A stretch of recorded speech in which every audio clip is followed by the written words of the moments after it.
Okay, partitioned matrices. So imagine typically large matrices. Um, and these techniques are going to be useful primarily when there are a lot of zeros in our matrices. So I'll introduce our technique with an example. I'm going to think of this product in terms of what are called blocks. Guess what I'm saying is that this is A, and this is also A. And over here I'll say 0, B, B, 0.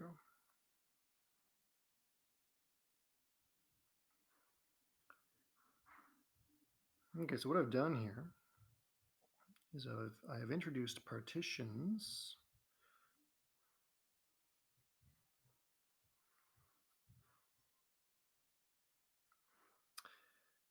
and what we can do is we can do this multiplication here as if um, as if this B were not a matrix itself. Well, kind of. Well, let me show you what I mean.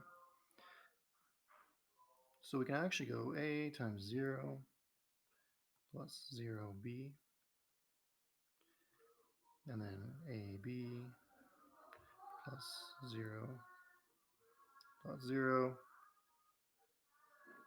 and 0 dot 0 plus AB,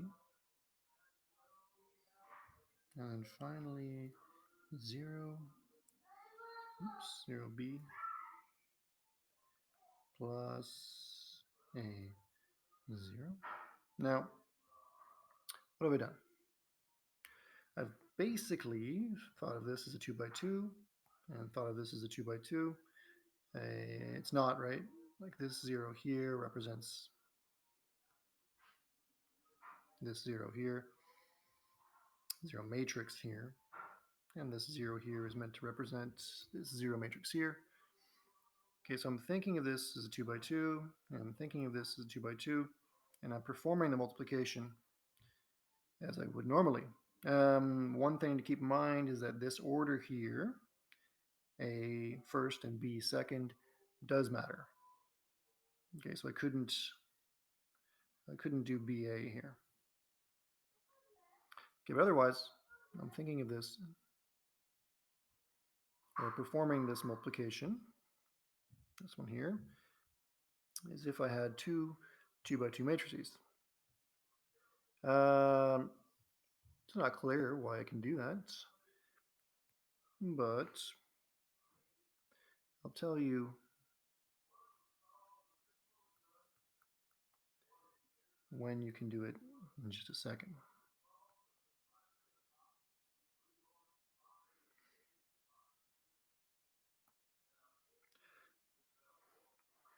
Okay, this works when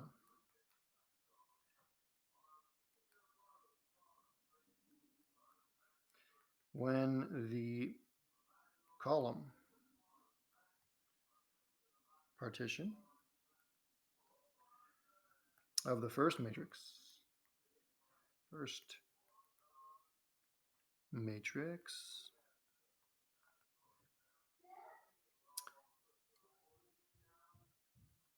equals the row partition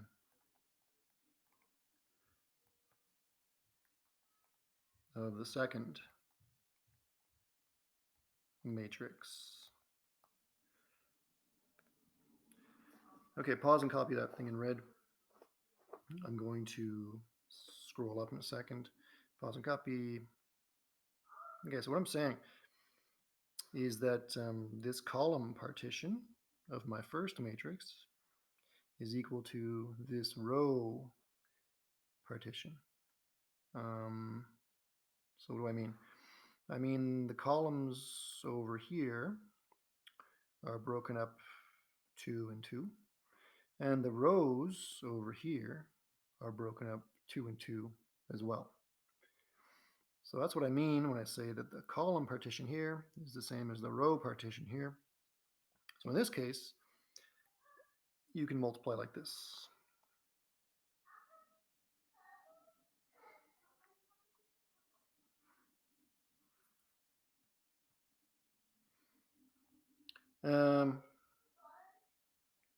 Okay, what actually happens here is you get the identity.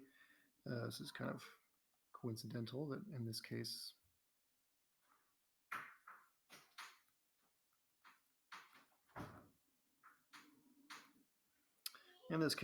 AB is I2. You can check this.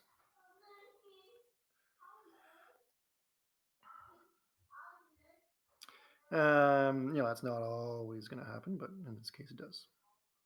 Okay. I want to add something in red here.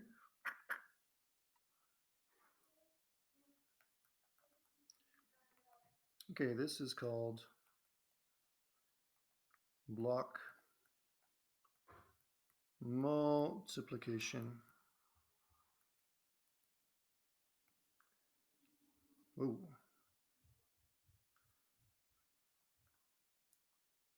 Of matrices.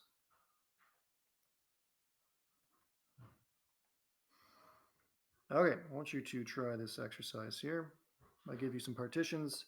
I want you to perform this multiplication. So pause and copy and try this exercise. Pause, copy, try. Pause, copy, try. So what do you got here? You have A, B, C, D in the first matrix, and then you have just E and F in the second. So what you can do is you can do this multiplication as if I had a matrix vector product. So you get A, E plus BF, and then C, E plus DF. Okay, remember, not FD, right? You have to obey that rule for matrix multiplication.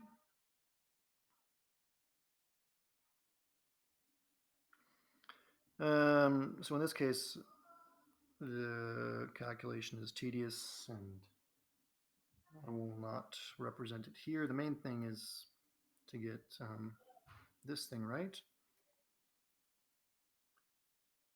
And hopefully if you work everything out, you will get minus 5, 4, -6, 2, and then 2,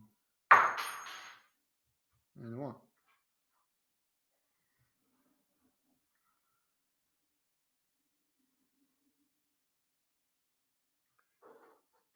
Okay, so again, this is going to work because this partition here, 3 and then 2, is the same as this partition here, 3 and then 2.